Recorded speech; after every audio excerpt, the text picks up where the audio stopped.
Hi, this is Dr. Fox. Let's talk about the intrinsic laryngeal muscles. In this video, we'll discuss the effects of the intrinsic laryngeal muscles on the rhemoglottitis for either the ventilation pathway or phonation.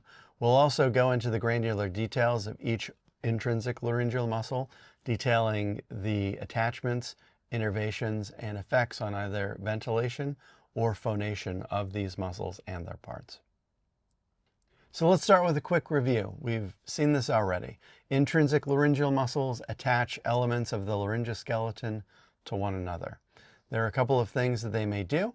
So in terms of the vocal folds, they may adduct them or bring them closer together. When they do so, the rhemoglottitis is very narrow. So that is the adducted form. Or they can abduct them and make the rhemoglottitis very wide, and that is abduction, the form for ventilation. These muscles can also either increase or decrease tension on these folds, and keep in mind that pitch is proportional to tension, meaning as tension increases, so does pitch, and as tension decreases, so does pitch. All of these muscles are innervated by the recurrent laryngeal nerves, with the exception of cricothyroid, which is innervated by the external branch of the superior laryngeal nerve. Both the superior laryngeal nerve and the recurrent laryngeal nerves are branches of the vagus nerve. So cranial nerve 10s rule supreme over the larynx. Let's take a look at the cricothyroid joints, what moves them and what innervates the things that move them. So the cricothyroid joint is formed by this articulation by the inferior horn of the thyroid cartilage on the facet of the cricoid cartilage. And we have cricothyroid muscles between the two. And when they contract, that is going to tip the thyroid cartilage forward. When that does, that is going to pull on the vocal ligaments. That's going to increase tension on those vocal ligaments, and therefore it's going to increase pitch. These muscles are unique among all of the intrinsic laryngeal muscles in that they are innervated by the external branch of the superior laryngeal nerve. All of the other ones innervated by the recurrent laryngeal nerves, as we'll see. Now let's take a look at the cricoarytenoid joints and how they move and what moves them. So the arytenoid muscles sit upon the cricoid cartilage. We can see that from this superior view here. So I'll put a dot right on each of these arytenoid muscles, and they can glide. So in this case, these muscles are adducting the folds, bringing them closer together such that the rhemoglottitis gets narrower and the folds are in a position to vibrate for phonation. These joints are also capable of rotation. So again, I'll put a little dot on each of these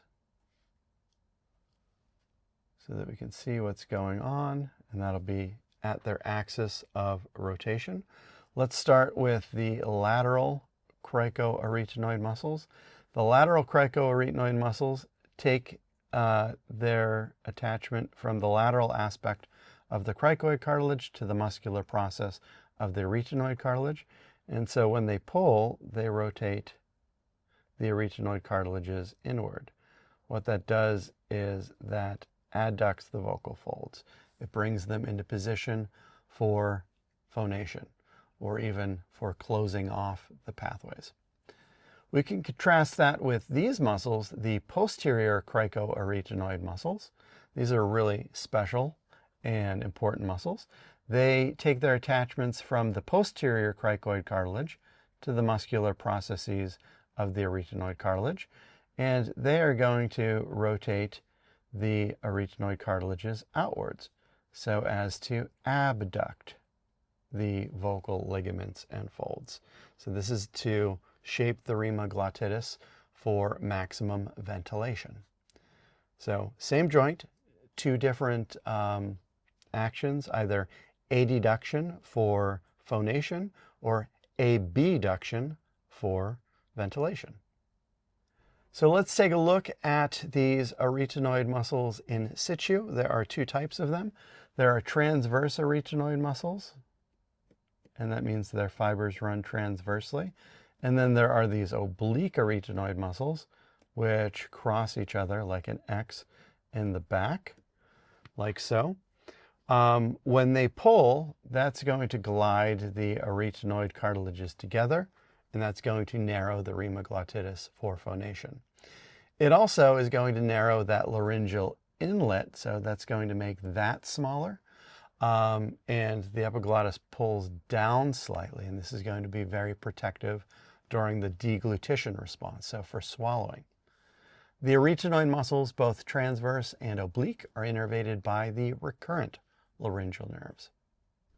Now let's take a look at the lateral cricoarytenoid muscles.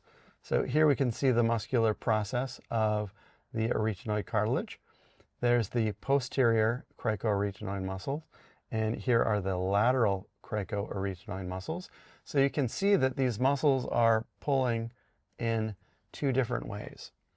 The lateral cricoarytenoid muscles are the ones which are swinging the arytenoid cartilages inward so that they adduct or close the rhemoglottitis. This is for either phonation, so bringing them into the pathway of expelled air, or closing them so as to be protective during swallowing. The lateral cricoarytenoid muscles are innervated by the recurrent laryngeal nerves. Now let's look at their counterparts, which we just saw on the previous slide. There's the muscular process. Here's the posterior cricoarytenoid muscle. There we can see a little bit of the lateral cricoarytenoid muscles. These muscles, when they spin, they're going to pull the arytenoid, the vocal process outwards, and therefore abduct the vocal folds, opening up the rhemoglottitis for the process of ventilation, so maximal ventilation. This also is going to slightly pull the arytenoids posteriorly, which does increase vocal ligament tension, but this increase of tension, which increases pitch, is not for phonation because the folds aren't in a position for phonation. Rather, these will make a high-pitched whining noise when someone breathes in, such as this.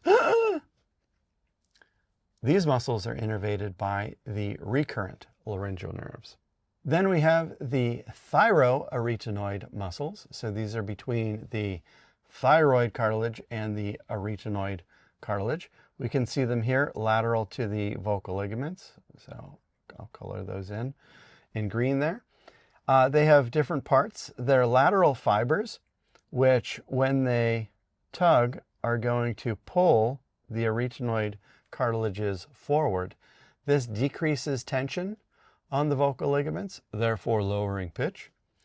And then there are vocalis muscles, which are finely embedded in the lateral aspect of the muscle to the vocal ligament. And what they're going to do is increase lateral tension of the vocal ligaments. So if we have a vocal ligament in cross-section, which looks like this, if we pull on it slightly, it's going to flatten that vocal ligament out. This can affect timbre, or the tonal quality of sound, and it can also finely tune pitch. These muscles, again, are innervated by the recurrent laryngeal nerves. But both the lateral fibers and these vocalis muscles are both of the thyroarytenoid muscles. So we've discussed the effects generally of intrinsic laryngeal muscles on the rhemoglottitis and the downstream effects on either ventilation or phonation. And we've discussed the granular details of attachments, innervations, and effects of the shape of the rhemoglottitis of various intrinsic laryngeal muscles and their parts. Thank you so much for your time, and I look forward to talking to you in the next video.